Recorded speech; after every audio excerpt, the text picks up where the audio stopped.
pour ces champions. C'est d'ailleurs un entraîneur driver bien connu a gagné le prix d'Amérique en 1992. Il s'agit de Jean-Claude Philippe. Donc deux prix pour son orphelinat. C'est son histoire que nous allons vous faire découvrir.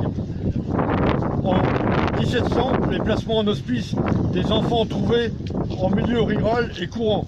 Un arrêté post-révolution, le 30 Ventose de l'an 5, donc de mars 1797, indique: les enfants abandonnés ne seront pas conservés dans les hospices, excepté le cas de maladie ou accident grave empêchant le transport. Ils devront donc passer chez des nourrices ou mis en pension chez des particuliers.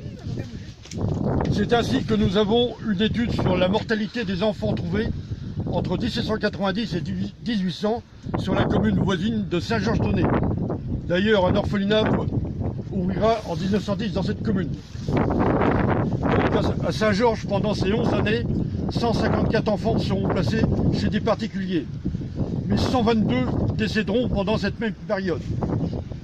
En 1795, de 1793 à 95, plus de 4 enfants sur 5 décéderont, avec un taux de mortalité de 93% en 1795. Cette tragédie serait due à une crise de subsistance. Cette mortalité sera en hausse significative aussi pour l'ensemble de la population. Au XIXe siècle, les guerres napoléoniennes, l'hygiène, les maladies comme la tuberculose fragiliseront aussi la population. C'est dans ce contexte que la comtesse Escarac de Lothaire, fille du médecin de Napoléon Pierre Rayer, lèguera les fonds nécessaires pour fonder un orphelinat pour les filles indigentes de la Normandie. Les héritiers attaqueront cette donation, si bien qu'en 1880, enfin, Octeville recevra un legs de plus de 2 millions de francs. Construit dans la foulée et inauguré en 1887, les orphelines seront mises directement au travail pour assurer des travaux agricoles. Levé à 5 h tous les matins, travaux, repas, prières et coucher à 20 h tous les soirs.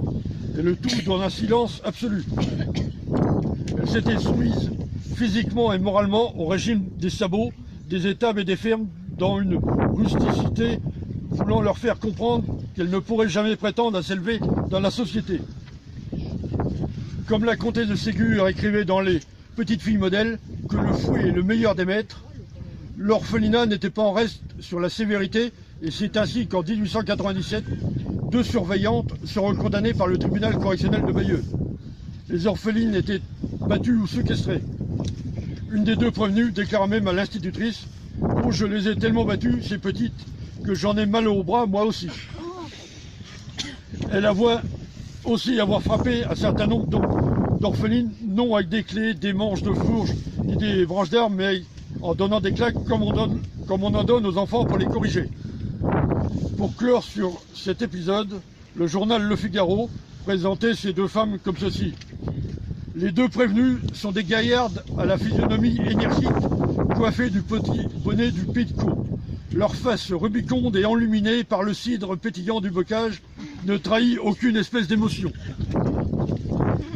Par la suite, l'orphelinat agricole laissera la place en 1939 à une école de perfectionnement.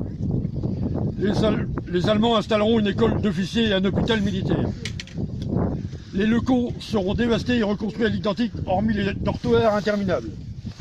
Depuis 1942, la gestion se fera par des religieuses, et ce jusqu'en 1972, où le premier directeur laïque sera nommé, et la maison deviendra aussitôt une maison d'enfants à caractère social. C'est actuellement la maison d'enfants Pierre Rayer.